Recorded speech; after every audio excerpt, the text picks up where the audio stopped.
আসসালামু আলাইকুম। New commerce কোচিংয়ের পক্ষ থেকে আমি নাজমুল হাসান শরীফ সবাইকে জানাই আন্তরিক শুভেচ্ছা এবং অভিনন্দন। নিউ কমার্স কোচিংয়ের ধারাবাহিক প্রক্রিয়ার আজকে আলোচনার বিষয় হচ্ছে নবম এবং দশম শ্রেণীর হিসাব বিজ্ঞান বইয়ের অষ্টম অধ্যায়।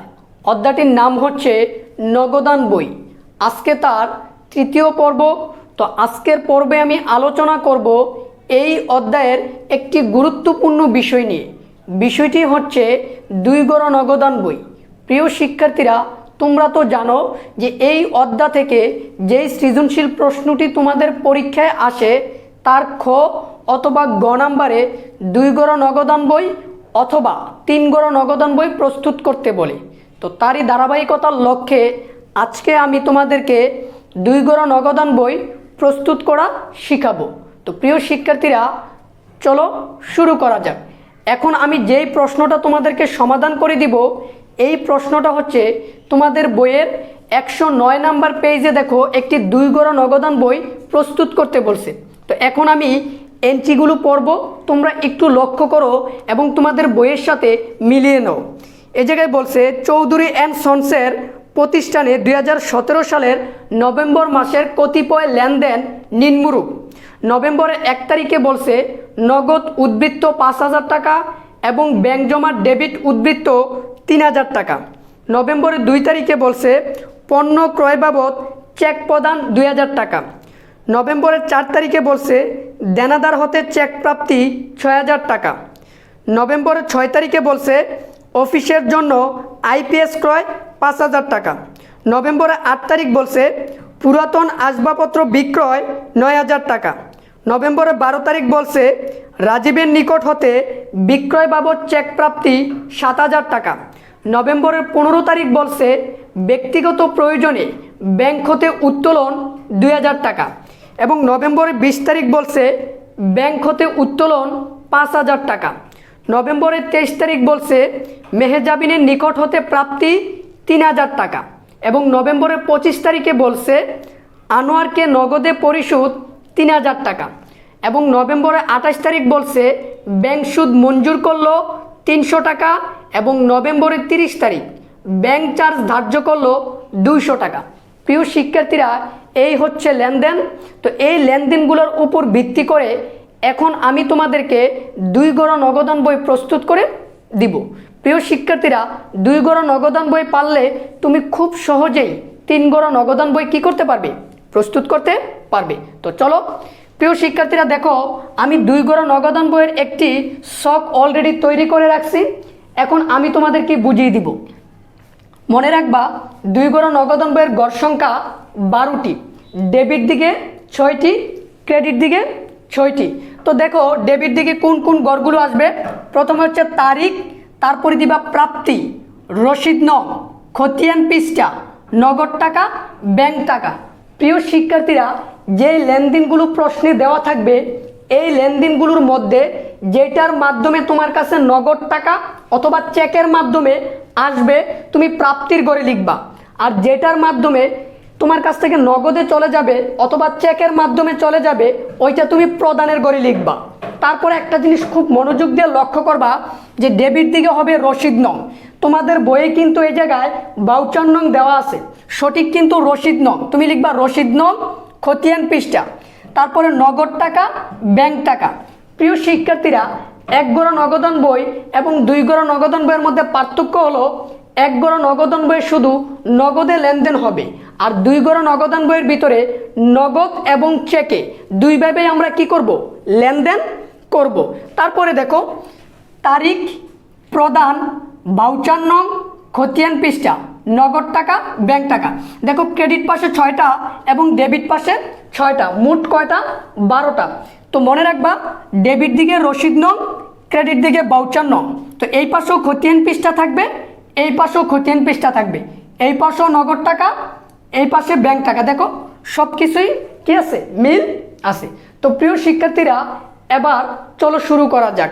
মনে রাখবা নগদান বইয়ের যেই এন্ট্রিগুলো দেওয়া থাকবে এই এন্ট্রিগুলোর মধ্যে 1 তারিখের এন্ট্রিটা দিয়ে তুমি শুরু করবা, তাই না? তো এই 1 তারিখের এন্ট্রিটাকে তুমি ব্যালেন্স বিডি দিয়ে লিখতে হবে। দেখবা নগদান বইয়ের শুরুতে 1 তারিখে একটা যে উদ্বৃত্ত দেওয়া থাকে, যেমন এই জায়গায় বলা আছে নভেম্বরের 1 তারিখে নগদ উদ্বৃত্ত 5,000 টাকা এবং ব্যাংক জমার উদ্বৃত্ত 3,000 টাকা। তো এটার মানে কি? এটার মানে হচ্ছে তার আগের মাসের যে উদ্বৃত্তগুলো ছিল এই যে এটা এই জায়গায় দেওয়া আছে। তো এক কথায় মনে রাখো, নগদান বইয়ের অঙ্ক যখন তুমি শুরু করবা 1 তারিখের যেই এন্ট্রিটা দেওয়া থাকবে এটাকে তুমি ব্যালেন্স বিডি দিয়ে লিখবা। এই ব্যালেন্স বিডিটা ক্রেডিট দিকেও মাঝে মধ্যে বসতে পারে। মনে রাখবা, ব্যাংক জমা অতিরিক্ত পড়লে ব্যাংকের টাকাটা ক্রেডিট দিকে বসে। তো এটা আমরা শুরু করি এখন। দেখো আমি প্রথমে লিখি নেই 2017 সাল নভেম্বর মাস 1 তারিখ। তো এই জায়গায় আমি লিখব ব্যালেন্স বিডি। কি লিখব? Balance BD. তো নগদ উদ্বৃত্ত কয় হাজার? 5,000। এই জন্য আমি নগদের ঘরে বসাবো। নগদ উদ্বৃত্ত এটার মানে আমার কাছে নগদ টাকা আছে, এই জন্য আমি নগদের ঘরে বসাবো। ব্যাংক উদ্বৃত্ত 3,000 টাকা, এই জন্য আমি ব্যাংকের ঘরে বসাবো।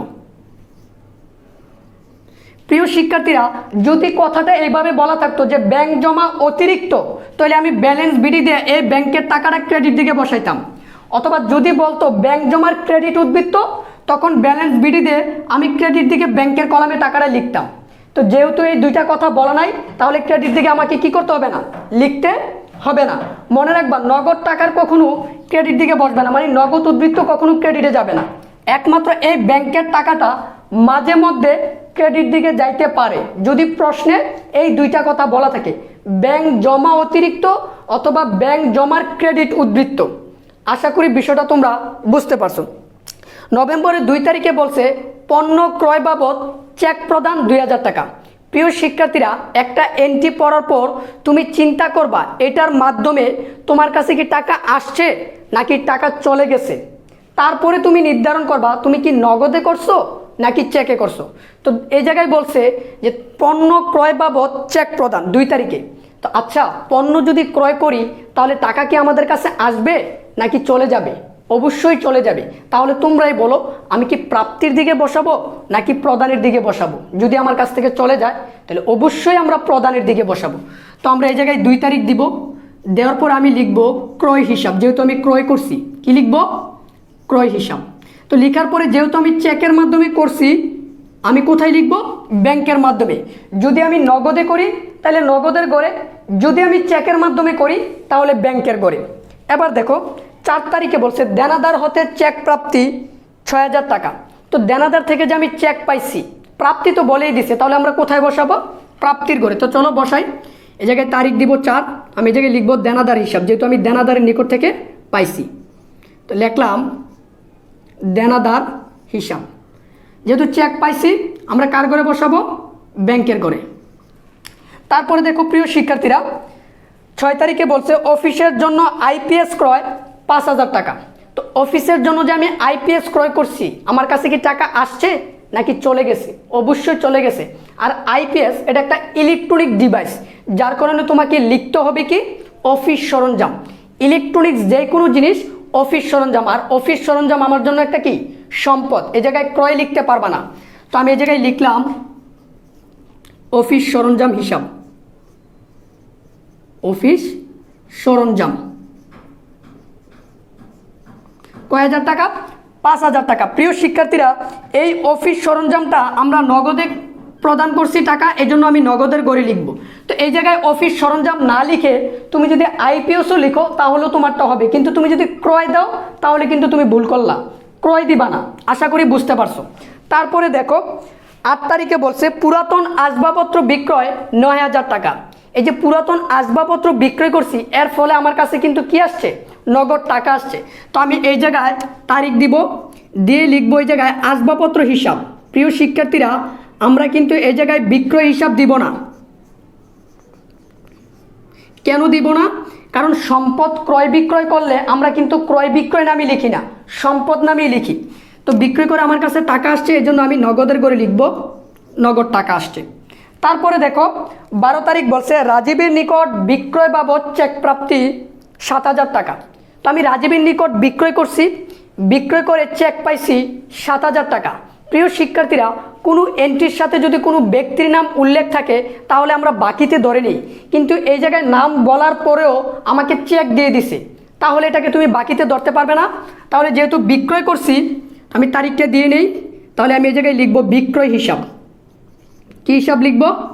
বিক্রয় হিসাব। এবার লেখার পরে যেহেতু আমি চেক পাইছি, তাহলে আমি লিখব ব্যাংকের ঘরে। তারপরে আসো 15 তারিখ বলছে ব্যক্তিগত প্রয়োজনে ব্যাংক হতে উত্তোলন 2000 টাকা। প্রিয় শিক্ষার্থীরা, ব্যক্তিগত প্রয়োজনে ব্যাংক হতে কে উত্তোলন করছে? মালিক। কারণ একমাত্র ব্যক্তি মালিক যে ব্যবসা থেকে তার নিজ প্রয়োজনে কি করতে পারবে? উত্তোলন করতে পারবে। সে নগদ টাকা উত্তোলন করতে পারে অথবা ব্যাংক থেকেও করতে পারে। তো মালিক যদি তার নিজের প্রয়োজনে ব্যবসায়ের ব্যাংক থেকে টাকা উত্তোলন করে, তাহলে ব্যবসায়ের ব্যাংকের টাকা কি বাড়বে নাকি কমবে? অবশ্যই কমবে। মালিক টাকা নিয়ে গেছে, মালিক টাকা নিয়ে কি করুক ওইটা আমাদের দেখার বিষয় না। আমাদের দেখার বিষয় ব্যবসায়ের টাকা বাড়ছে কিনা, কমছে কিনা। তো দেখো মালিক নিয়ে গেছে, এই জন্য আমরা কি নাম লিখব? হিসাবটার নাম লিখব উত্তোলন। তো আমি লিখলাম উত্তোলন হিসাব। যেহেতু মালিক টাকাটা ব্যাংক থেকে নিছে, এই জন্য আমরা কার ঘরে বসাবো? ব্যাংকের ঘরে বসাবো। প্রিয় শিক্ষার্থীরা, তারপর আসো 20 তারিখে বলছে ব্যাংক হতে উত্তোলন 5000 টাকা। সবচেয়ে গুরুত্বপূর্ণ বিষয়, ব্যাংক হতে উত্তোলন, এটা কিন্তু কন্ট্রাইন্টি। মনে রাখবা, দুইটা জিনিস কন্ট্রাইন্টি হয়, নগদ টাকা ব্যাংকে জমা দিলে এবং ব্যবসায়ের প্রয়োজনে ব্যাংক হতে উত্তোলন করলে। তো এই জায়গায় বলছে ব্যাংক হতে উত্তোলন, ব্যবসা শব্দটা উল্লেখ নেই, কিন্তু তুমি বুঝিনি বা এটা ব্যবসার জন্য করছে কেন? কারণ এই জায়গায় ব্যক্তিগত উল্লেখ নেই। তো যেহেতু ব্যবসায়ের জন্য ব্যাংক হতে টাকা উত্তোলন করছে, তাহলে এটা কন্ট্রাইন্টি। আর একটা কন্ট্রাইন্টি সবসময় প্রাপ্তি এবং প্রদান উভয় দিকে কি করবে? প্রভাব বিস্তার করবে। তো প্রিয় শিক্ষার্থীরা, এই কন্ট্রাইন্টিটা কিভাবে প্রাপ্তি এবং প্রদানের দিকে তোমরা বসাবা, অনেকে মুখস্থ বিদ্যার উপর নির্ভর করো, তাই না? তো এখন আমার মতে সবচেয়ে সহজ টেকনিক হচ্ছে, যেটা কন্ট্রাইন্টি এটাকে তোমরা মনে মনে জাবেদা করবে অথবা কোথাও লিখবে জাবেদাটা। তো দেখো আমি কি করি, ব্যাংক হতে উত্তোলন, এটার জাবেদাটা আমি এই জায়গায় লিখি। তো আমি লিখলাম নগদান হিসাব ডেবিট, সংক্ষেপে লিখলাম। তারপরে লিখলাম ব্যাংক হিসাব ক্রেডিট। তো প্রিয় শিক্ষার্থীরা দেখো, ব্যাংক হতে উত্তোলন করছে, আমার কাছে নগদ টাকা আসছে, এই জন্য নগদান হিসাব। যেহেতু ব্যাংকের টাকা কমে গেছে, এই জন্য ব্যাংক ক্রেডিট। এই জায়গায় উত্তোলন লিখবা না, কারণ এটা কিন্তু মালিক করে নেয় যে আমরা উত্তোলন লিখব। তো এই যে দেখো জাবেদা করার পর এবার আসো কন্ট্রা শব্দের অর্থ কি? কন্ট্রা শব্দের অর্থ হচ্ছে বিপরীত দাখিলা। যদি বলি ডাইনে যাও তাহলে সে যাবে বামে, যদি বলি সামনে যাও তাহলে সে যাবে পিছনে। বিপরীত মানে তো এটা, মানে সে সব উল্টাপাল্টা কাজ করবে। তো কন্ট্রাইন্টি মানে কি? বিপরীত দাখিলা। এটার মানে হচ্ছে দেখো, এই নগদান কথাটা আছে ডেবিট দিকে, তো যখন আমরা নগদান বই করব তখন এই ডেবিট দিকের এই কথাটাকে, হিসাবটাকে আমরা ক্রেডিট দিকে লিখব, আর ক্রেডিট দিকের এই হিসাবটাকে আমরা ডেবিট দিকে লিখব। এটাই বিপরীত। তো দেখো এই জায়গায় নগদান আছে ডেবিট দিকে, আমি লিখি তারিখ দিয়ে 20, তো আমি এই জায়গায় লিখব নগদান। কি লিখব? নগদান হিসাব। লিখার পরে খতিয়ান পৃষ্ঠাতে আমরা সি দিব, সি মানে কন্ট্রা। এবার এই জায়গায় তো আমরা নগদান লিখছি, টাকাটা কার ঘরে বসাবো? নগদের ঘরে নাকি ব্যাংকের ঘরে? যেহেতু নগদ, তোমরা তো নগদের ঘরে বসাই দিবা, তাই না? না, কার ঘরে বসাবা? ব্যাংকের ঘরে, কারণ এটা বিপরীত লেখা নগদান, এজন্য বসবে কার ঘরে? ব্যাংকের ঘরে। এবার দেখো এই জায়গায় লেখা কি? ব্যাংক কোথায় আছে? ক্রেডিট দিকে, এজন্য বসবে কোথায়? ডেবিট দিকে। তো আমি এই জায়গায় তারিখটা দেই, দিয়ে লিখবো এই জায়গায় ব্যাংক হিসাব। খতিয়ান পৃষ্ঠার করে সি দিব। এবার টাকাটা লিখবো আমি নগদের ঘরে। দেখো প্রিয় শিক্ষার্থীরা, এই জায়গায় ব্যাংক বলা, টাকা লিখছি নগদের ঘরে। কন্ট্রা এন্ট্রি মানেই হচ্ছে বিপরীত দাখিলা। তো মনে রাখবা, যেটা কন্ট্রা এন্ট্রি হবে এটাকে তোমরা এইভাবে জাবেদা করে নিবে। করার পর যে হিসাবটা ডেবিট দিকে আছে এটা ক্রেডিট দিকে বসবে, যেই হিসাবটা ক্রেডিট দিকে আছে এটা ডেবিট দিকে বসবে। নগদ বলা থাকলে টাকা বসাবা ব্যাংকের ঘরে, ব্যাংক বলা থাকলে টাকা বসাবা নগদের ঘরে। এই সহজ টেকনিকটা তোমরা যদি মনে রাখতে পারো, তাহলে কন্ট্রাইন্টি নিয়ে আশা করি কোনো সমস্যা হবে না। আর কন্ট্রাইন্টি সঠিকভাবে করতে পারলে নগদান বই সহজ হয়ে যাবে। এবার আসো 23 তারিখে বলছে মেহেজাবিনের নিকট থেকে 3000 টাকা প্রাপ্তি আমরা পাইছি। তো এই জন্য আমরা প্রাপ্তির ঘরে বসাবো মেহেজাবিন হিসাব। তোমরা চাইলে দেনাদার দিতে পারো। তো মেহেজাবিনের নিকট থেকে আমি পাইছি, আমার কাছে নগদ টাকা আসছে, এই জন্য আমি কার ঘরে বসাবো? নগদের ঘরে। এরপরে বলছে 25 তারিখে যে আনোয়ারকে পরিশোধ 3000 টাকা। তো আনোয়ারকে আমরা পরিশোধ করে দিছি। আমরা কাকে পরিশোধ করি? পাওনাদারকে, মানে কাকে দেই? পাওনাদারকে। তো চাইলে আমি এই জায়গায় পাওনাদারও লিখতে পারি অথবা আনোয়ার হিসাবেও লিখতে পারি, কারণ পাওনাদার ব্যক্তিটাকে আনোয়ার। তো আমি এই জায়গায় লিখলাম আনোয়ার, আনোয়ার হিসাব। তো প্রিয় শিক্ষার্থীরা, আনোয়ারকে কয় টাকা দিছি? 3000 টাকা। এটা কিন্তু নগদেই দিছি।